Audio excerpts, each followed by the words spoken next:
ఈరోజు మనం ధనుసు రాశి గురించి తెలుసుకుందాం. అంటే ఈ ధనుసు రాశి యొక్క యాట్రిబ్యూట్స్ ఏంటి, మన జీవితంలో వాటిని తీసుకెళ్తే మనం ఎందుకు ముందుకెళ్తాం, ఇది చాలా ఇంపార్టెంట్ ప్రిడిక్షన్కి. అండ్ మన లైఫ్ మేనేజ్మెంట్ కూడా ఇది చాలా ఇంపార్టెంట్. ధనుసు అనగా మనకి ఏంటంటే ఫస్ట్ ఇక్కడ సింబల్ తీసుకున్నాం అనుకోండి, సగం ఏమో గుర్రం శరీరం ఉంటుంది, మిగతా సగం ఏమో మనిషి ధనుర్బాణాలను ఎక్కువ పెట్టడం. ఇది ఒక సింబల్, ఇది జనరల్గా తీసుకుంటాం. అంటే ఇక్కడ మనం ఒకటే, ధనుసు అనగానే ఫస్ట్ మనకేంటంటే ఈ బాణాన్ని ఎక్కుపెట్టే విధానం ఏదైతే ఉంటుందో, ఈ బాణం ఎక్కుపెట్టడం అనేది ఒకటి తీసుకుంటాం మనం. దాన్ని మనం ఆలోచించాం అనుకోండి, ఒకటి ఏదైనా ఒక లక్ష్యాన్ని మనం సాధించాలి అంటే ఆ లక్ష్య సాధన వైపు మాత్రమే మనం దృష్టిని కేంద్రీకరించాలి. Rule one. అంటే మీకు ఒక టాస్క్ ఉంది, మీకు ధనుసు రాశిలో ఒక బుధుడు పడ్డాడు అనుకోండి, నేను ఒక ఎడ్యుకేషన్ అవ్వాలి, అది ఒక బిజినెస్ చేయాలి. ఏ బిజినెస్ చేస్తున్నావు ఏంటి అని చెప్పేసి ఒక క్లారిటీ ఉండాలి. ధ్యాస మొత్తం 24/7 దాని మీదే ఉండాలి, ఏకాగ్రత ఉండాలి, ఒకటే లక్ష్యం మీద ఉండి పనిచేయాలి. ఇక్కడ రెండు మూడు లక్ష్యాలు పెట్టుకోరు. ఇక్కడ ఒకటే లక్ష్యం ఉంటుంది, ఆ లక్ష్యం ఫినిష్ అయిపోయింది. ఇప్పుడు యుద్ధంకి వెళ్ళే వాళ్ళు ఏం చేస్తారు, ధనుర్విద్య తెలిసిన వాళ్ళు యుద్ధంలో కూర్చున్నప్పుడు ఒక మనిషిని లక్ష్యం చేస్తారు, అతని మీద బాణం వేస్తారు, అతను చంపేస్తారు, మళ్ళీ ఇంకో లక్ష్యం పెడతారు, ఇంకోటి కొడుతుంటారు. ఒకేసారి ఏదో ప్రభాస్ సినిమాలు చూపించినట్టు మూడు నాలుగు బాణాలను పెట్టుకుని వదలరు. మూడు నాలుగు లక్ష్యాలు ఎవరు చేయలేరు. ఇది ఒకే లక్ష్యం అన్నమాట.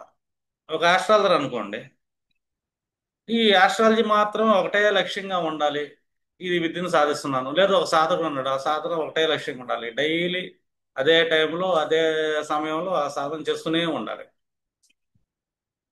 అంటే అది దీర్ఘకాలిక లక్ష్యమై ఉంటుంది. Rule one. నైన్త్ హౌస్ అనేది ఏంటంటే దీర్ఘకాలిక ప్రయోజనాలు ఉంటాయి. ప్రతి మనిషి కూడా ఈ చిన్న చిన్న అల్ప సంతోషాలు, షార్ట్ మైండెడ్ వృత్తులు చేయొచ్చు, తప్పులేదు, దానికి మనం కాదనం. కానీ ప్రతి మనిషికి కూడా ఒక దీర్ఘకాలిక లక్ష్యం మీద పనిచేయాలి. తన జీవితం మొత్తానికి ఒక లక్ష్యం పెట్టుకొని ఆ లక్ష్యం కోసం ఎక్కువ సమయాన్ని కేటాయిస్తూ మిగిలిన జీవితాన్ని గడుపుతూ ఉండాలి. అంటే ఇక్కడ గుర్రం అనేది మనం తీసుకున్నాం అనుకోండి, పాతకాలంలో ఎప్పుడైనా సరే దీర్ఘకాలిక సుదీర్ఘమైన ప్రయాణాలు చేసేవాళ్ళు అశ్వాన్ని అధిరోహిస్తుంటారు. అప్పట్లో వాహనం అదే మనకి. అర్థమైందా? అంటే దీర్ఘకాలిక సుదీర్ఘ ప్రయాణాలు అంటారు. ఈ సుదీర్ఘ ప్రయాణం అనేది రెండు రకాలుగా వెళ్తుంది. ఒకటేమో మనం తీర్థయాత్రలు చేస్తుంటాం, వేరే జర్నీస్ చేస్తాం, భౌతికంగా అదో ప్రయాణం. రెండోది ఇంకొక ప్రయాణం ఉంటుంది. ఆ ప్రయాణం ఎలాంటిదంటే తన లక్ష్య సాధన కోసం తను చేసే ప్రయాణం, సుదీర్ఘ ప్రయాణం అంటాం. అలా ప్రతి మనిషి కూడా అంటే తన లక్ష్యాన్ని పెట్టుకోవాలి. ఎందుకు ఈ లక్ష్యాలంటే ప్రతి మనిషికి కొన్ని డ్రీమ్స్ ఉంటాయి, కళ్ళకంటూ ఉంటారు. అలాగే తనకు సొంత ప్రణాళికలు కూడా కొన్ని ఉంటాయి. అంటే ఇక్కడ నా ధనుసు ఏదంటే మనకి కొన్ని ప్రణాళికలు సిద్ధం చేసుకుంటాం ఏదైనా పని చేసాం. ఈ పని ఎలా చేయాలి, ఆ ప్లానింగ్ ఏంటి, ఆ స్ట్రక్చర్ ఏంటి. అర్థమా? ఈ స్ట్రక్చర్ ప్లానింగ్ అంతా వచ్చిన తర్వాత ఇంకా మన ప్రయాణం మొదలైద్ది. అది దీర్ఘకాలిక ప్రయాణం. అంటే దీర్ఘకాలిక ప్రయోజనాల కోసం చేసే ప్రయాణాలు, తన లక్ష్య సాధన పెట్టుకొని చేసే ఇది, దీని మీద వెళ్ళేది ఉంటుంది. ఇంకా జనరల్ గా ఈ ధనుర్లగ్నాలు, ధనుస్సుల్లో జన్మించే వాళ్ళు, ఆ కర్మలో ధనుస్సులో పడ్డవాళ్ళు అందరూ చూస్తున్నాం అనుకోండి, ధనుస్సు అనగానే ధర్మస్థానం ఒకటి. భౌతికంగా చూస్తున్నాం అనుకోండి, న్యాయ నిర్ణేతలు అంటే జడ్జెస్ ఉండే హౌస్ అని చెప్తాం. ఇంకోటి ఉంది అనుకోండి, ఇప్పుడు సెక్యూరిటీ పర్పస్ మనం చూస్తున్నాం అనుకోండి, భారతదేశంలో కొన్ని యుద్ధ విమానాలు కావాలి, ఆయుధ సామాగ్రి కావాలి. అంటే ధనుసు అనేది ఏంటంటే ఇక్కడ ఇంకో రకంగా చూసుకుంటే ఒకటి లక్ష్య సాధనంగా ఉంటుంది, రెండు ఆయుధాలకు సంబంధించి దీర్ఘకాలిక ప్రయాణాలకు సంబంధించిన రీసెర్చ్లు కూడా చేస్తుంటారు. సమకూర్చుకుంటారు ఆయుధాలు. అది కూడా మనం భౌతికంగా చూడొచ్చు. అది జనరల్ ప్రిడిక్షన్స్. అంటే ఇక్కడ ఎప్పుడైనా సరే మనం ఏదన్నా పని చేద్దాం అనుకున్నప్పుడు ఏంటంటే దానికి ఒక క్రమశిక్షణ ఉంటుంది. ఇప్పుడు అర్జునుడు మనం తీసుకున్నాం అనుకోండి, జనరల్గా అతను మంచి విలువిద్య తెలిసినాడు కాబట్టి ఈ ధనుస్సు అతను పట్టుకుంటాడు, వెళ్తుంటాడు. అంటే అతను ఒక ఆశయం ఒకటి ఉంటుంది, ఇది సాధించాలి మనం అని. ఆ ఆశయానికి ఎందుకు వస్తుంది ఈ ఆశయం అంటే వాళ్ళకు కొన్ని డ్రీమ్స్ ఉంటాయి. ప్రతి మనిషి జన్మించినప్పుడు వాళ్ళకు కొన్ని కళ్ళలు అంటుంటారు. ఆ కళలు సాధించడానికి వాళ్ళకు ఒక సొంత ప్రణాళిక అనేది డిజైన్ చేస్తుంటారు. అర్థం. దీన్ని సాధించాలంటే మళ్ళీ వాళ్ళకి ఏంటంటే శ్రద్ధ అనేది చాలా ఇంపార్టెంట్. చాలా మంది ఏంటంటే ఒక ఆస్ట్రాలజీ నేర్చుకుంటాం, మేము ఆస్ట్రాలజీ నేర్చుకుందాం అంటారు షార్ట్ టెంపర్. ఎవరో నలుగురు బాగా చెప్పారు అనుకోండి, మేము కూడా నేర్చేసుకున్నాం. 2 రోజులు మొదలు పెడతారు, 3వ రోజు దాన్ని అటకెక్కిచ్చేస్తారు. ఇలా చాలా మంది ఏదైనా పని మొదలు పెడతారు, అటకెక్కిస్తూ ఉంటారు. ఇలా చేస్తున్నారు అంటే వాళ్ళ జాతకంలో ధనుస్సు అశుభ గ్రహాలు స్థితి పొందడం కానీ, ధనుస్సు చెడిపోవటం కానీ, లేదా నైన్త్ హౌస్ చెడిపోవటం కానీ జరిగింది. అంటే ఇక్కడ ఏంటి, ఒక పని దీర్ఘకాలికంగా ప్రయాణం చేయలేకపోతున్నాడు అంటే తనలో శ్రద్ధ అనేది లోపించింది అని. శ్రద్ధ లేదు. ధనుస్సు యొక్క యాట్రిబ్యూట్ ఏదంటే మనిషి మంచి శ్రద్ధను కలిగి ఉండాలి. Rule work. అర్థమైందా? ఈ శ్రద్ధ ఒకటే కాదు, ఇక్కడి నుంచి మనకి నైన్త్ హౌస్ అనగానే ఒకటి మన పితృదేవతల ఆశీర్వాదం ఉంటుంది, 2 గురువుల యొక్క ఆశీర్వాదం ఉంటుంది. మనం దీన్ని లక్ హౌస్ అంటాము. రెండోది అంటే అవకాశాలు ఇచ్చే స్థానం కూడా అని చెప్తాం. ఈ అవకాశాలు రావాలి మనకి, పితృదేవతల ఆశీర్వాదం రావాలంటే ఇక్కడ మనకి శ్రద్ధ ఒకటే కాదు, భక్తి కూడా కావాలి వాళ్ళ మీద. వినయం ఉండాలి, విధేయత ఉండాలి. కానీ చతుర్థ భావానికి షష్ఠ భావం అవటం వల్ల ఏంటంటే ఒక రకమైన వ్యగ్రమైన మనస్తత్వం కూడా వస్తుంది మనిషికి ఇక్కడ. అర్థమేనా? ఈ ధర్మం విషయంలో ఏంటంటే మనిషి మనస్సు ఎప్పటికప్పుడు ఒప్పుకోదు. మనసుకు ఒక కోరికలు ఉంటాయి, ఈ మనస్సు నుంచి ధర్మం అనేది ఆరోభావం అవుతుంది. ఈ మనస్సుకి ధర్మానికి మధ్య ఒక రకమైన గ్రహయుద్ధం జరుగుతూ ఉంటుంది. ఈ గ్రహయుద్ధం జరుగుతున్నప్పుడు ఏమవుతుందంటే వీళ్ళకి ఈ భక్తి అనేది లోపిస్తుంది, వినయ విధేయతలు అనేది లోపిస్తుంది.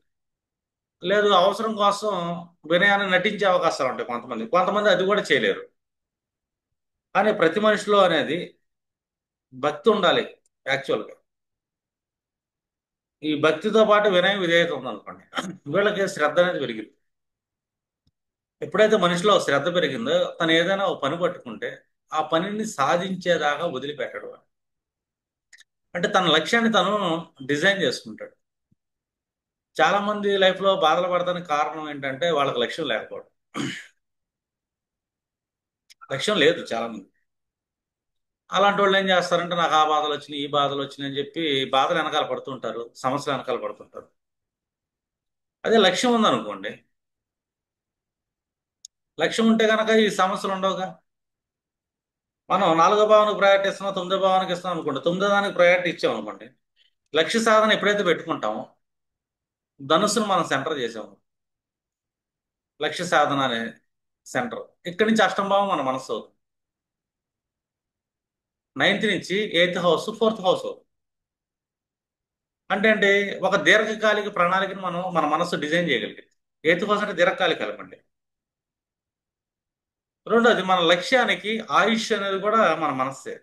మనం ఏదైనా టార్గెట్ పెట్టుకున్నాం అనుకోండి, ఈ టార్గెట్కి లేకపోతే ఈ లక్ష్యానికి లైఫ్ స్పాన్ ఒకటి ఉంటుంది. ఈ లైఫ్ స్పాన్ డిజైన్ చేసేది మన మనస్సు. అంటే మన మనస్సు స్ట్రాంగ్ ఉంది అనుకోండి, మనం అనుకున్న లక్ష్యాన్ని సాధించేదాకా సుదీర్ఘ ప్రయాణం మనం చేయగలుగుతాం. అంటే మంచి ఏకాగ్రత, అర్థమైందా, మనకి మంచి ప్రణాళికలు, ఇదంతా డిజైన్ చేసేదంటే మళ్ళీ మన మనస్సే. ఎందుకంటే నైన్త్ ఎయిత్ హౌస్ ఫోర్త్ హౌసే. కానీ మనకు లక్ష్యం ఏది లేదనుకోండి, మనకు ఆ లక్ష్యం లేనప్పుడు ఏంటంటే మన మనస్సుకి ఇదే ధర్మస్థానం ఆరోభావంగా మారుతుంది. మన మానసికంగా మనం గురు సేవలో వెళ్ళాము, పితృసేవలో వెళ్ళాము అనుకోండి, ఈ ధనుస్సు రాశిని మనం పాజిటివ్గా యూటిలైజ్ చేయగలుగుతాం. లేదు, మన మనసులో అరిషట్ వర్గాలు ఎప్పుడైతే పెట్టుకుంటామో, ఈ అరిషట్ వర్గాలు జనరల్ గా చూసుకుంటే మన లగ్నాత్ ఆరోభావం అని చెప్తామే కానీ కాదు, మానసిక అరిషట్ వర్గాలు అని ఉంటాయి. ఆరోభావం అరిషట్ వర్గాలు. ఈ అరిషట్ వర్గాలు నీ వ్యక్తిత్వానికి రావచ్చు, నీ బిహేవియర్ లో రావచ్చు, కానీ నేను నడిపించేది నీ మనస్సే. ఎందుకంటే మోసేది మనస్సే ఎప్పుడైనా. ఈ మనసుకు ఆరోభావమే నైన్త్ హౌస్. మళ్ళీ ఆ అరిషట్ వర్గాలు ఎప్పుడైతే మానసిక అరిషట్ వర్గాలు వస్తున్నాయో ఆటోమేటిక్గా మనిషికి ఏంటంటే తన భాగ్యాన్ని తన చేతులారా తను నాశనం చేసుకుంటాడు. తను కూర్చున్న కొమ్మ తను నరుక్కుంటాం అంటే భక్తి లేకపోవడం, శ్రద్ధ లేకపోవడం ఎవరి మీద. మానసిక అరిషట్ వర్గాలు వచ్చినాయి అతనికి, తన అరిషట్ వర్గాలని ఎవరి మీద చూపిస్తాడు? రూల్ 1 తన తండ్రి మీద చూపించే అవకాశం ఉంది. తన పితృదేవతల మీద చూపిస్తాడు. మానసిక అరిషడ్వర్గా ఉన్నాడు. డిఫాల్ట్ గా సొసైటీ మీద కంపారిజన్ చేసుకుంటాడు. తను ఎప్పుడైతే సొసైటీతో కంపారిజన్ చేసుకుంటాడో తను ఉన్న ప్రజెంట్ సిచ్యువేషన్ కి, తను ఏ కుటుంబంలో పుట్టాను, తన తల్లిదండ్రులు తాత ముత్తాతలు ఈ సిచ్యువేషన్ కారణమయ్యారని చెప్పి వాళ్ళని ద్వేషించడం మొదలు పెడతారు. ఆరోపణలో ఒక రకమైన ద్వేషం ఉంటుంది. మానసిక ద్వేషం నైన్త్ హౌస్ లో కలుగుతుంది. ఇప్పుడు ఈ పర్సన్ ఏంటంటే వాళ్ళ మత ధర్మాలని, అందులో ఉన్న మంచిని పాటించడు. అరిషడ్ వర్గాలతో ఆ ధర్మాలను చూస్తుంటాడు. ధర్మం నాకు అనుకూలంగా ఉండాలంటాడు, కానీ ధర్మంకి అనుకూలంగా నా మనసు వెళ్ళాలని చెప్పి అనుకోదు. ఇక్కడ మానసిక అరిషడ్ వర్గాలు అంటే ఇక్కడ వ్యగ్ర మనస్తత్వం అనేది ఒకటి ఈ నైన్త్ హౌస్ లో యాక్టివేట్ అవుతుంది. ఎందుకు? తనకి పితృదేవతల మీద భక్తి మర్యాద లేదు. ఎందుకంటే ఫస్ట్ లైఫ్ లో వచ్చేది పితృదేవతలే. ఆ తర్వాత ఊహ వచ్చేదాకా తండ్రి, అతని మీద కూడా ప్రేమ మర్యాద గౌరవం శ్రద్ధ. అక్కడి నుంచి అది గురుదేవుల మీదకి ట్రాన్స్ఫర్ అవుతుంది. ఏ పర్సన్కి అయితే గురువుల మీద గౌరవ మర్యాదలు లేవు, భక్తి లేదు, వినయం లేదు, ఇది ఏది లేని వాడికి శ్రద్ధ అసలు ఉండదు. ఎందుకంటే మానసికంగా ఎప్పుడైతే స్థిరత్వం లేని వ్యక్తి, దీర్ఘకాలిక ప్రయోజనాలు ఉండవు, లక్ష్యం ఉండదు, తను ఎందుకు పుట్టాడు, తనకు ఒక లక్ష్యాన్ని నిర్దేశించుకొని తను అటువైపు జీవన ప్రయాణం చేయాలి. ఎందుకంటే నైన్త్ హౌస్ అనేది, మనం జనరల్ గా ప్రెడిక్షన్ అంటే నైన్త్ హౌస్ అంటే మీరు విదేశాలు వెళ్తారు, దూర ప్రయాణాలు చేస్తారు, తీర్థయాత్రలు ప్రయాణాలు చేస్తారు, జనరల్ చెప్తారు. దీర్ఘ ప్రయాణాలు లక్ష్యం ఉన్న వాళ్ళకి తన జీవన గమ్యానికి ఒక దీర్ఘ ప్రయాణం చేయాల్సి వస్తుంది, ప్రయత్నం అనే ప్రయాణం. వీళ్ళకి పెద్ద కష్టాలు ఉండవు. ఎందుకంటే వీళ్ళు పనికిమాలిన విషయాలన్నీ ఆలోచించరు. మనసు మొత్తం ఏకాగ్రత ఉంటుంది. వాళ్ళు మెంటర్స్ మీద భక్తి ఎక్కువ ఉంటుంది. గురువుల దగ్గర జ్ఞానాన్ని సముపార్జించాలని చెప్పి వినయ విధేయతలు ఉంటాయి. ఇక్కడ తెలివితేటలే ఉండవు యాక్చువల్గా చెప్పాలంటే. లక్ష్యాన్ని సాధించడానికి అయితే క్వాలిటీస్ కావాలి, ఎబిలిటీస్ కావాలి, లేదా ఒక లక్ష్యాన్ని సాధించాలంటే మనకి ఎలాంటి అట్రిబ్యూట్స్ ఉండాలి, ఎలాంటి లక్షణాలు మనం కలిగి ఉండాలి, వీటన్నిటిని అతను తీసుకుంటాడు. వీళ్ళకి భాగ్యం బాగా కలిసి వస్తుంది. ఎందుకంటే భాగ్యభావం అదే కదా. అవకాశాలు కూడా బాగా వస్తాయి. ఎందుకంటే నైన్త్ హౌస్ మనం యాక్టివేట్ చేయటం, జనరల్ ప్రొడిక్షన్ లో నైన్త్ హౌస్ అనగానే వీళ్ళు కన్సల్టెంట్లు అవుతారు, కౌన్సిలర్స్ అవుతారు, 10 మందికి సలహాలు ఇస్తుంటారు, ఇలా ప్రిడిక్షన్స్ చేస్తుంటాం. ప్రతి సెక్టార్ లో కూడా సలహాలు ఇచ్చేవాళ్ళు వాళ్ళే ఉంటారు. ఇంకా మనం జనరల్ గా చూసుకున్నాం అనుకోండి, ఇక్కడ ధనుస్సు అనగానే ఒక లక్షణం ఉంటుంది. ఇది మన శరీరం ఎలా ఉంది, పంచభూతాత్మకం. పంచభూతాత్మంతో ఈ శరీరం తయారైంది. ఈ పంచభూతాలే కాదు, పంచకోశ జ్ఞానం అనేది ఒకటి ఉంటుంది. ఈ పంచకోశ జ్ఞానాన్నే మనం పాండవులు అని అంటాం. అన్నమయ, ప్రాణమయ, మనోమయ, విజ్ఞానమయ, ఆనందమయ అని చెప్పి పంచకోశాలు ఉంటాయి. ఈ తైత్రీయ ఉపనిషత్తులో యజుర్వేదం చేసిన వాళ్ళకి తెలుసు వీటి గురించి బాగా. ఇందులో అన్నమయ కోశాన్ని కానీ, ప్రాణమయ కోశాన్ని కానీ, విజ్ఞానమయ కానీ, ఆనందమయ కానీ, ఈ 4 కోశాలను మోసే కోసం ఒకటి ఉంది, మూడో కోసం మనోమయ కోశం. ఈ మనోమయ కోశాన్నే మనం ఏంటంటే అర్జునుడు అంటాం. పాండవులు అంటే ఏంటి, ఇక్కడ అర్థం ఏంటంటే పాండు అంటే ఒక రకమైన జ్ఞానము వెలుగు అని అర్థం. పాండవులు అంటే ఇక్కడ మనకు 5 వ్యక్తులు కాదు, మనలోనే ఉన్న 5 రకాల తత్వాలు. మనలో అన్నమయ కోసం ఉంది, మనలోనే ప్రాణమయ కోసం ఉంటుంది, మనలోనే మనోమయ కోసం ఉంటుంది, మనలోనే విజ్ఞానమయ కోసం ఉంటుంది, మనలోనే ఆనందమయ కోసం. అంటే ప్రతి మనిషి పాండవుడే అని. అంటే ఈ పాండవ జ్ఞానాన్ని ఎప్పుడైతే తీసుకుంటాడో ఈ 4 కోశాలను మోసి మళ్ళీ మూడో కోసం మనోమయ కోసం. అంటే మానసిక కోసం అనే అర్జునుడు తన మానసిక స్థితిని పెంచుకోవాలంటే అతనికి కావాల్సింది అంటే ఈ దేహం అనే రథం నడవాలి. ఈ దేహం అనే రథం నడవాలి అంటే ఈ రథాన్ని నడిపించేది నలుగురు అన్నదమ్ముల్ని భుజాన వేసుకుంటారు. అంటే ప్రాణమయ, అన్నమయ, విజ్ఞానమయ, ఆనందమయ భుజాన వేసుకుని నడిపించేది మనోమయ కోసం. అతను స్థితి పొందిన ఈ రథం, ఈ దేహం ఏదైతే ఉందో ఈ దేహాన్ని నడిపేవాడు గురువు శ్రీకృష్ణుడు అని. అర్థమైందా? అంటే ఇక్కడ గురువు యొక్క జ్ఞానం మనకి కావాలి. శ్రీకృష్ణుడు మనకేం చెప్పాడు? ఒకటి తత్వశాస్త్రం అంటాం భగవద్గీత. దాంట్లో 2 రకాల తత్వాలు ఉంటాయి. మానవ జీవనానికి ఒక తత్వశాస్త్రం ఉంటుంది, యోగి ఉన్నత స్థితిని పొందడానికి ఇంకో తత్వం ఉంటుంది. అలా మేషం నుంచి ధనుస్సుకి 9 రాసులు ప్రయాణం, మళ్ళీ రివర్స్లో ఇంకో 9 రాసులు ప్రయాణం. అట్లాగా ఈ 18 రాసులుగా మనం లెక్కేసుకున్నాం అనుకోండి. ఈ మహాభారతంలో జరిగే యుద్ధాలు కానీ ఏదైనా కానీ అన్ని, వాళ్ళు వాడే ఆయుధాలు కానీ అన్ని 18తో కనెక్ట్ అయి ఉంటాయి. అందుకే అంటాం అర్జునుడు ఇక్కడ చాలా ముఖ్యం అని. అర్జునుడు అంటే ఇక్కడ మనోమయ కోసము, మనస్సు అని అర్థం. పార్థుడు అంటే మనస్సే. కౌంతేయుడు అన్నా కూడా తల్లి తరపు బంధువే, మనస్సే. తల్లి అంటే మనస్సు, చంద్రుడు. ఎందుకంటే జ్యోతిష జ్ఞానంతో మనం వేదాలు చూడాలి, వేదాలు దర్శించాలి, పురాణాలు దర్శించాలి. ఇక్కడ ధనుస్సు అనేది చాలా ఇంపార్టెంట్. అంటే ఈ ధనుస్సులో ఎవరు కూర్చున్నారు, మనం కలియుగాంతంలో మనం జనరల్ గా చూస్తున్నాం అనుకోండి, అశ్వాన్ని అధిరోహించిన కలిపురుషుడు వస్తుంటాడు అని. దాని యొక్క సింబలే మనకి ధనుసు రాశి. అంటే అతను పుట్టేది ధనుర్మాసంలో అని కూడా చెప్పుకోవచ్చు మనం. కలియుగాంతంలో ధనుర్మాసంలో అతను కలిపురుషుడు పుడతాడు అని చెప్పొచ్చు. అలాగే మనిషి జీవనానికి కావాల్సింది పంచకోశ జ్ఞానం, అంటే పాండవ జ్ఞానం. పాండవ అంటేనే వెలుగు. పాండవ అంటే వెలుగు అని అర్థం, జ్ఞానం అని అర్థం. పాండవులు అంటే ఏంటి? ఐదుగురు, ఐదు జ్ఞానాలని పూర్తిగా తెలిసింది అని. ఆ జ్ఞానాలు తెలిసింది చెప్పగలిగేవాడు శ్రీకృష్ణుడు. ఎవరికి చెప్తున్నాడు? మనోమయ కోశానికి చెప్తున్నాడు. ఈ మనోమయ కోశం ఈ నాలుగు కోశాలని మోసుకుంటూ వెళ్తుంది అని. ఈ మనోమయ కోసం సరిగ్గా లేదనుకోండి.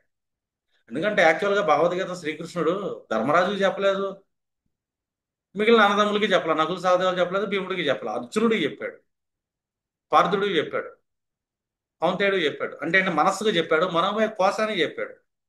ఈ మనోమయ కోసం వృద్ధి చెందింది గురువు యొక్క జ్ఞానం వల్ల, గురువు యొక్క ఇది ప్రబోధాలు అంటాం కదా, ఈ ప్రబోధాల వల్ల మనస్సు ఎప్పుడైతే బలమైందో మనోమయ కోసం, ఈ మనోమయ కోసం నాలుగు కోశాలను నడిపిస్తుంది. మనోమయ కోసమే బలంగా లేదనుకోండి, ఈ నాలుగు కోశాలు చనిపోతాయి. మనోమయ కోసం పనిచేయదు, ప్రాణమయం పనిచేయదు, విజ్ఞానమయం అనేది వాళ్ళ దగ్గర ఉండదు, ఆనందమయం అనేది అసలు ఉండదు. అందుకే సెంటర్ పోల్ అంటాం. మూడో కోసం మనోమయ కోసం, ఇది అర్జునుడు తత్వం. పాండవులు అంటే ఇక్కడ ఐదుగురు వ్యక్తులు కాదు, మనలోనే ఉన్న పంచకోశ జ్ఞానం, పంచభూత జ్ఞానం అంటాం. ఇది ధనుస్సు.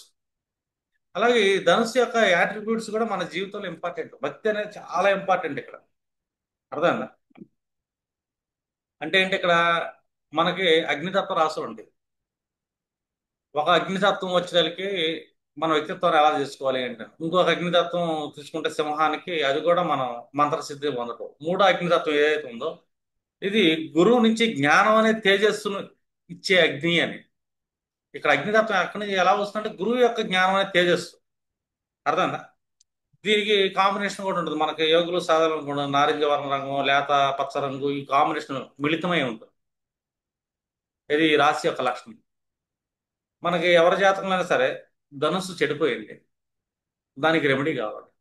దానికి రెమెడీ కావాలంటే గురువుల ఆశీర్వాదం కావాలి. వాళ్ళ జాతకంలో గురువు చెడిపోవచ్చు, గురువు వక్రంలో ఉండొచ్చు, గురువు అస్తంగతం అవ్వచ్చు, గురువు ఇంకా రాహువుతో బంధించబడవచ్చు, శని చేత చూస్తా పీడించబడవచ్చు, ఏదైనా జరగచ్చు, లేదా అష్టమ స్థితి పొందొచ్చు.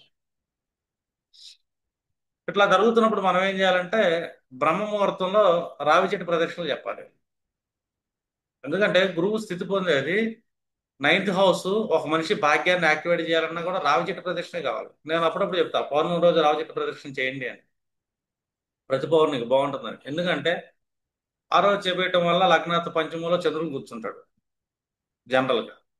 కానీ రావి చెట్టు భాగ్యం రావాలంటే మనం ధనుస్సు అనే దాన్ని యాక్టివేట్ చేయాలి. ధనుస్సు ఎక్కడ ఉంటుందో రావి చెట్టు కింద ఉంటుంది. అక్కడ బెల్లం లాంటిది ఏదైనా పెట్టండి, దీపం పెట్టండి అని చెప్తాం మనం. ఆ దీపం పెట్టినప్పుడు దీపంలోంచి వచ్చే రంగు ఏదైతే ఉంటుందో, వెలుగు యొక్క కాంతి ఏదైతే ఉంటుందో, అగ్ని కాంతి. ఈ అగ్ని కాంతి ఒక రకమైన నారింజ, ఒక రకమైన పచ్చ మిళితం వెళ్తుంది అది.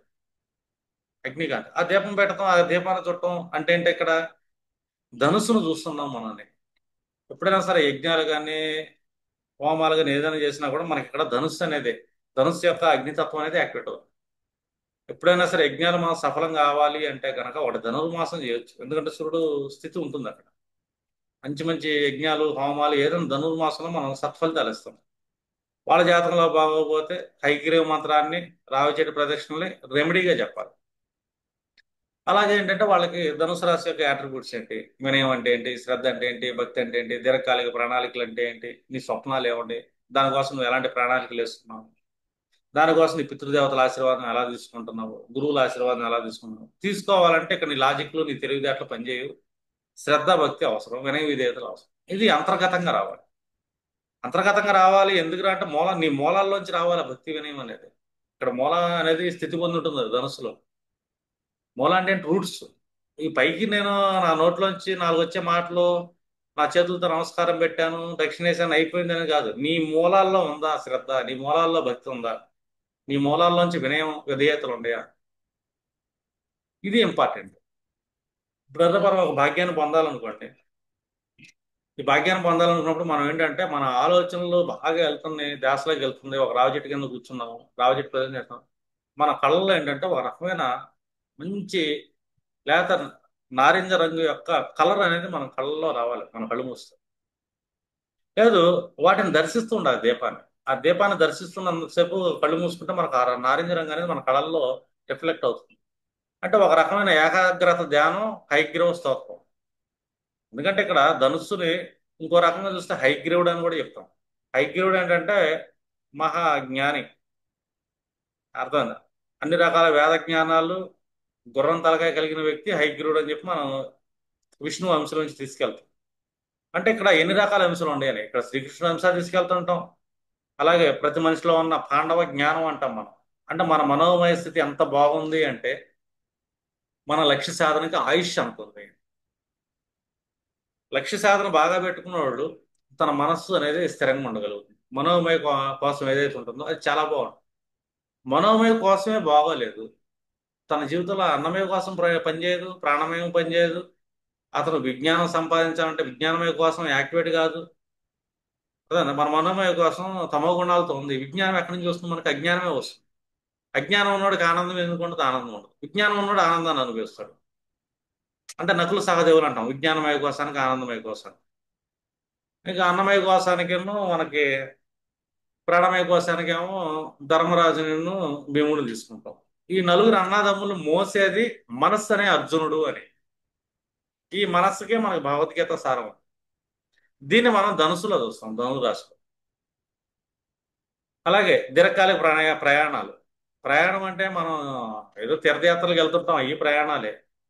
నీ లక్ష్యానికి ఒక ప్రయాణం, నీ స్వప్నానికి ఒక ప్రయాణం, నీ ఆశయానికి ఒక ప్రయాణం. అసలు నువ్వు ఈ భూమి మీద ఎందుకు జన్మించావు? ఏం సాధిద్దాం అనుకుంటావు? దానికి నీ గురువుల ఆశీర్వాదం కావాలి. అది ప్రయాణం.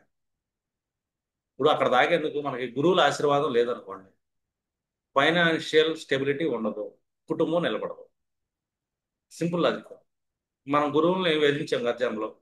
ఈ జన్మలో మన కుటుంబం వల్ల మనం ఇబ్బంది పడతాం, మన సంతానం మనల్ని వేధిస్తుంటారు. నాకు మార్నింగ్ కూడా ఒక ప్రిడిక్షన్ వచ్చింది, ఇలా పిల్లలకు బాగాలేదు, అది బాగాలేదు అంటే వాళ్ళు గురు శాపం ఉందమ్మా, వాళ్ళ జాతకంలో గురువు చెడిపోయి ఉంటాడు, చెక్ చేసుకోవడానికి. ఆ అర్థంలో గురువు ఉంటాడు.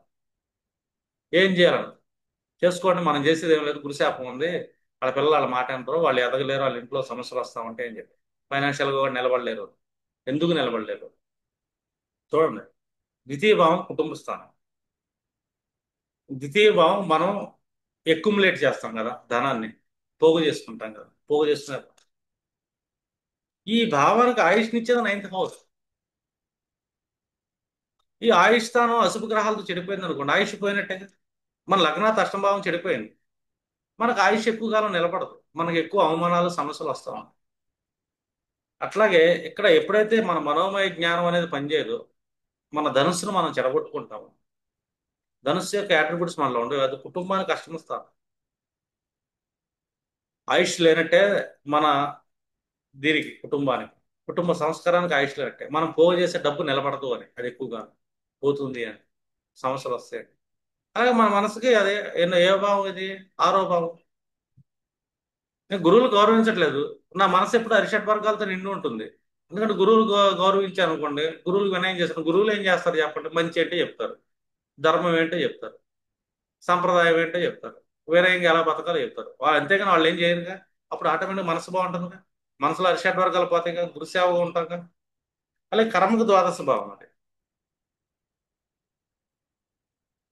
ఈ భావం ద్వాదశ భావం బాగుంది అనుకోండి, మా ఆటోమేటిక్గా మన కర్మ బాగానే ఉంటుంది. ఎందుకంటే అది ఏకాదశానికి ఏకాదశం నైన్త్ హౌస్. నీ కర్మ బాగుందంటే ఏంటి? దాని యొక్క ఎక్యుములేషన్ అనేది 11th హౌస్, ప్రాఫిట్స్ అనేది బాగా వస్తుంది. ఈ ప్రాఫిట్స్ పేరు ప్రఖ్యాతులైన ప్రాఫిట్స్ రావాలి 11th నుంచి. లేదా 11th లో సమాజంతో మనం బాగా మెలగాలి, సమాజం నుంచి నాకు లాభాలు రావాలి. ఎప్పుడు వస్తుందంటే దాని యొక్క 11th హౌస్, నైన్త్ హౌస్. అర్థం? నీ ఆలోచనలు బాగుండాలి. నీ ఆలోచనలు బాగుండాలంటే నీ ఆలోచన నుంచి ఆలోచన వస్తాను. అలాగే నీ పిల్లలకి పూర్వపుణ్యం రావాలి, నీ పిల్లలు పూర్వపుణ్యం బాగుంటే వాళ్ళ ఆలోచనలు బాగుంటే వాళ్ళ జీవితాలు బాగుంటాయి. అంటే పంచమాతి పంచమం నవము. చూడండి, ఒక్క గురువు డ్యామేజ్ అవటం వల్ల నైన్త్ హౌస్. గురువు అంటే ఏంటి? జ్ఞానం లేకుండా వ్యవహరించడం, దీర్ఘకాలిక ప్రయోజనాలు లేకుండా ఇష్టం వచ్చినట్టు ఉంటాం. శ్రద్ధ లేదు, భక్తి లేదు, వినయం లేదు, విధేయత లేదు. పంచమం నుంచి పంచమం దెబ్బతింటుంది. ఎందుకంటే ఇక్కడ గురువు అంటే అహంకారం కాదు, గురువు అంటే జ్ఞానం, గురువు అంటే సత్వగుణం. అహంకారానికి జ్ఞానం రాదు, అహంకారానికి అజ్ఞానమే పెరిగింది. శ్రద్ధ లేని వాళ్ళకి, లోబికి జ్ఞానం రాదు, ఎప్పటికీ రాదు. అర్థమన్నా? బుధుడు తెలివితేటలు ఉంటాయేమో. అదే బుధుడు లోపగుణంతో వ్యవహరిస్తా, రజోగుణంతో బుధుడు వ్యవహరిస్తా గురువు దగ్గర చేస్తారంటే మళ్ళీ జ్ఞానాన్ని తను సాధించలేడు. తన జ్ఞానం వస్తుంది, సబ్ కాన్షియస్ లో డ్యామేజ్ అయిపోతుంది. ఎందుకంటే జ్ఞానానికి ఆయుష్ అనేది తన యొక్క sub conscious fourth house, ninth నుంచి అష్టం భావం. అంటే నీ మనసు బాగాలేనప్పుడు నీ సబ్ కాన్షియస్ లెవెల్స్ బాగోవు. మనసు ఎందుకు బాగోట్లేదు? నీలో అరిషట్ వర్గాలు ఉండొచ్చు. నీ పంచమం చెడిపోయిందాం. ఎందుకంటే నైన్త్ హౌస్ చెడిపోయిందని డిఫాల్ట్ పంచమం చెడిపోతుంది. పంచమానికి పంచమం చెడిపోయింది. ఓ భావం ఏదైతే ఉందో ఆ భావానికి ప్రతిదానికి ఒక ప్రతిరూపం ఉంటుంది. ఆ ప్రతిరూపం చెడకూడదు మనకి. ఈ ప్రతిరూపాలే భావోద్భావాలు. 11th హౌస్ నుంచి 9th చెడిపోయింది అనుకో, 11th నుంచి ఏం అనుభవించలేవు. 11th యొక్క ప్రతిరూపం దీంట్లో ఉంటుంది. పంచమానికి పంచమం కూడా ఇదే. పంచమం యొక్క ప్రతిరూపం కూడా 9th లోనే ఉంటుంది. ఈ 9th లోనే మన తండ్రి ఉంటాడు ఫస్ట్. అర్థనా? తండ్రి ఉంటాడు. ఆ తండ్రి ఉంటాడు. వీళ్ళందరం దాటిన తర్వాత విద్యాబుద్ధులు నేర్పడానికి గురువు వస్తాడు. అవకాశాలు ఇవ్వడానికి గురువు వస్తాడు. అక్కడ ఉంటుంది తలకిందులుగా వేళ్ళు ఏలాడదీస్తున్న అశ్వత్థ వృక్షం ఉంటుంది ఈ 9th హౌస్. గౌతమ బుద్ధుడికి జ్ఞానం కలిగింది ఈ అశ్వత్థ వృక్షం కింద. అదేనా? ఆ ఇచ్చింది కూడా హయగ్రీవుడు వేస్తాడు ఆ జ్ఞానాన్ని. అర్జునుడికి కూడా జ్ఞానం కలిగింది ఇక్కడే. పంచకోశ జ్ఞానం ఇచ్చాడు శ్రీకృష్ణుడు. ఎవరికి ఇచ్చాడంటే మనోమయ కోశానికి ఇచ్చాడు. మనకి యజుర్వేదాల్లో ఉంటుంది ఇది. తైత్రీయోపనిషత్తులో కూడా పంచకోశ జ్ఞానం గురించి ఉంటుంది. ఎందుకంటే భృగు మహర్షి జ్ఞానం కోసం తపస్సు చేస్తాడు నా తండ్రి అయిన వరుణదేవుడి దగ్గరికి వెళ్ళి. ఆయన ఏం చేస్తాడు? ఎప్పటికప్పుడు నువ్వు నేర్చుకుని తపస్సు చేయంటే అంటే అర్థం ఏంటిగా? తీవ్రంగా ఆలోచించు, నువ్వు ఏకాగ్రతగా ఆలోచించు. తీవ్రంగా ఆలోచించినప్పుడు కొన్ని రూల్స్. ఎలాంటి రూల్స్? తమోగుణం పక్కన పెట్టు, రజోగుణం పక్కన పెట్టు, అర్థమైన సత్వగుణం నిర్గుణ స్థితిలో ఆలోచించు, నీకు సత్యం బోధపడిద్ది అని. అందుకే దీన్ని అంటాం అగ్నిస్థానం. ఈ అగ్నిస్థానానికి గురుడు ఆధిపత్యం. ఇది తేజో అగ్ని అంటాం. తేజో అగ్ని అంటే తేజస్సు, అంటే గురువు దగ్గర యొక్క తేజస్సు, అతని భార్య తారాదేవి. అంటే జ్ఞానం అనే అగ్ని అనేది ఇక్కడ ఉంటుంది. జ్ఞానాగ్ని అంటాం మనం. ఈ జ్ఞానాగ్ని యొక్క రంగు ఆరెంజ్ రంగు. లేత ఆరెంజ్ రంగు, లేత చిలకపచ్చు కాంబినేషన్లో వస్తుందాం. ఒక సింపుల్ గా చెప్పాలనుకోండి, కొన్ని రకాల ప్యారెట్స్ ఉంటాయి, సనకన్యూర్స్ లాంటి ఆరెంజ్, లైట్ రెడ్, ఇలాంటి ప్యారెట్స్ కాంబినేషన్స్ ఉంటాయి. మీరు అలాంటి సొసైటీలో చూసారనుకోండి, కొన్ని కొన్ని కలర్స్ మీరు చూస్తూ ఉండండి. మనకి దేవాలయాల్లో కూడా ఎక్కువ ఉంటుంది. ఒక రకంగా చెప్పాలంటే ఇది ఏ టైప్ ఆఫ్ అంటే హనుమంతుడు ఒంటి మీద పూసుకుంటాడు, సింధూరం రంగులో ఉంటుంది ఒక రకమైన ఆరెంజ్ అది. మనకి సంప్రదాయాల్లో కూడా ఏదైతే ఉంటాయో ఆశ్రమాల్లో కూడా కాషాయ వస్త్రాలకి కాంబినేషన్ అది. ఎందుకంటే ఇక్కడ జ్ఞానాగ్ని పొందాలని చెప్పి వాళ్ళు కాషాయం ధరిస్తారు. కాషాయం ధరించిన తర్వాత వాళ్ళకి సత్వగుణం వచ్చేస్తుంది, వినయం వస్తుంది, విధేయత వస్తుంది. కానీ ఈ కాషాయం ధరించిన తర్వాత విభజన గుణం మాట్లాడతాం, వాళ్ళు ఇంకా జ్ఞానాగ్నికి రాలేదు అని, వాళ్ళ దగ్గర జ్ఞానాగ్ని లేదు అని. విభజన గుణం ఉండదు గురువు దగ్గర. ఎందుకంటే గురువు అనగానే మేనం కదా, నువ్వు ఒకటే నేను ఒకటే అని. శ్రీకృష్ణుడు అర్జునుడికి ఏం చెప్పట్లా. అర్జునుడు ఒకటే, శ్రీకృష్ణుడు ఒకటే. ఎందుకంటే తన మనోమయ కోసాన్ని యాక్టివేట్ చేస్తాం. మనకేంటంటే విభిన్న పాత్రలా కనపడుతుంది. మహాభారతం అనగానే ఒక పాత్రలు అనుకుంటాం, కాదు. మనోమయ కోసం దేన్నైనా కూడా ఛేదించగలిగిద్ది అని, దేన్నైనా కూడా విధ్వంసం చేయగలిగిద్ది, నాశనం చేయగలిగిద్ది మనోమయ కోసం. దేన్ని నాశనం చేయగలిగేది అంటే 100 కౌరవులు వచ్చినా కూడా నాశనం చేయగలిగింది. కౌరవుల బంధువులు వచ్చినా కూడా నాశనం చేయగలిగింది. కౌరవులు అంటే ఏంటి ఇక్కడ? ఒక రకమైన కుండలో పుట్టిన సర్పగుణం కలిగిన వాళ్ళు అని. అలాంటి కొన్ని వందల రకాల సర్పాలను కూడా నాశనం చేయగలిగితే మనోమయ కోసం బాగుండాలి. ఆ మనోమయ కోసం బాగున్న వాళ్ళు మాత్రమే విజ్ఞానాన్ని సంపాదించగలరు, వాళ్ళ జీవితంలో ఆనందాన్ని అనిపించగలరు, ఊర్ధ్వ స్థితులకు వెళ్ళగలరు.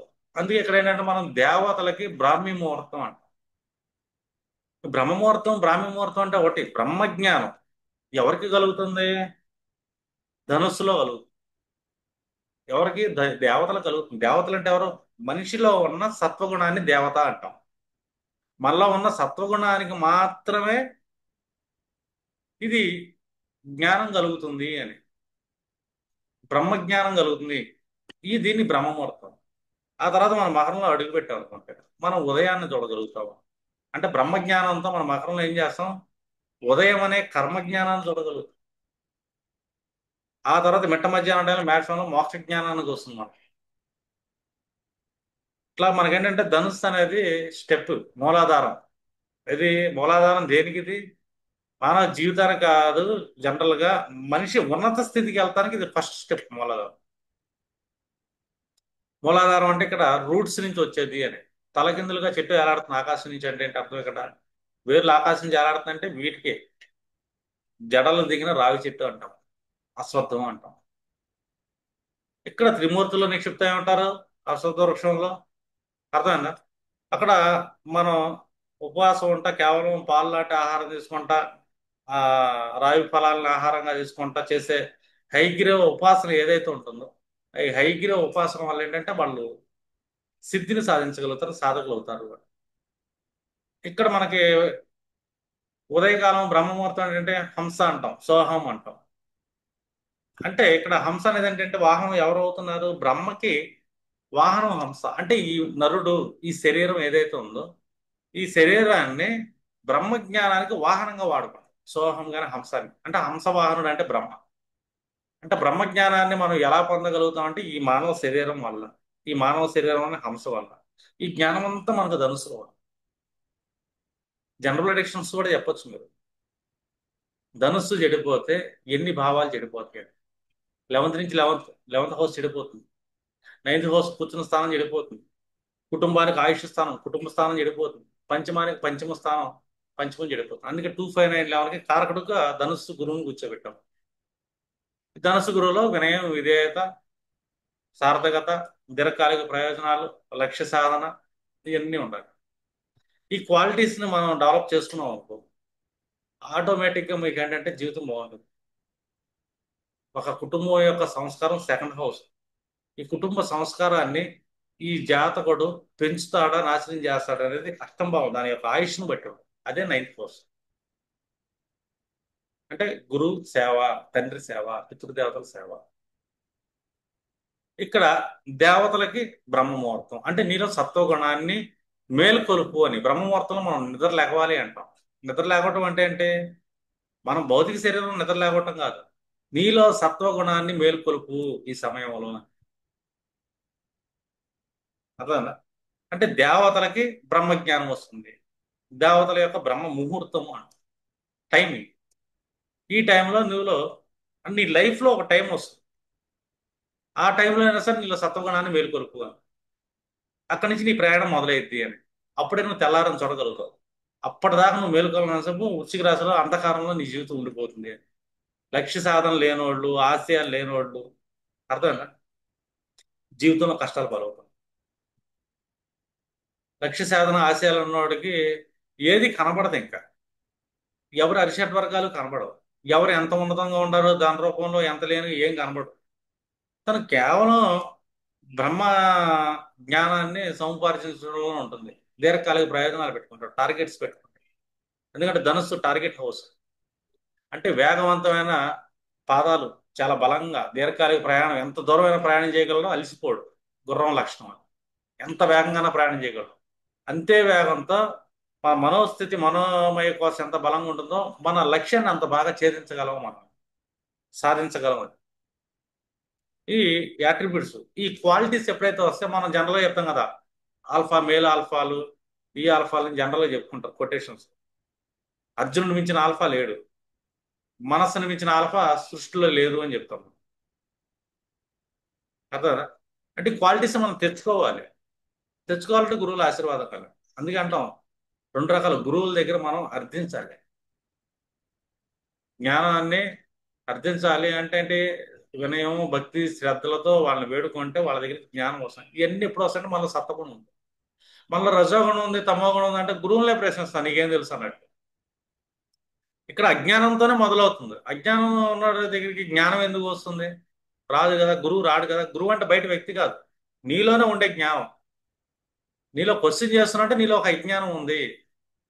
లేదు, నేను జ్ఞానాన్ని సంపాదించాలని భక్తి శ్రద్ధలు ఉందంటే నీ దగ్గర గురువు ఉన్నట్టే. ఎవరో చెప్పక్కర్లా, సాక్షాత్ హైగ్రీవుడే నీకు జ్ఞానాన్ని ఉపదేశిస్తాడు. అర్థమైందా? దక్షిణామూర్తి నీకు జ్ఞానాన్ని ఉపదేశిస్తాడు. ఎందుకంటే ఇక్కడ మనోమయ కోసం ఉంది కదా, అక్కడ కూర్చున్నారు కదా సనకాది మహర్షులు మౌనంగా, అక్కడ దక్షిణామూర్తి కూడా ఉంటాడు మళ్ళీ. అందుకే అశ్వత్థ వృక్షం చెప్పింది కదా, బ్రహ్మ విష్ణు మహేశ్వరు ముగ్గురు కూర్చున్న వృక్షం అశ్వత్థ వృక్షం. దాని ఆకులు కూడా ఒక రకమైన రంగులో ఉంటాయి. జాగ్రత్తగా గమనించారంటే మీకు తెలియని ఒక నారింజ రంగు అనేది అక్కడ కనబడుతుంది ఆ వృక్షం.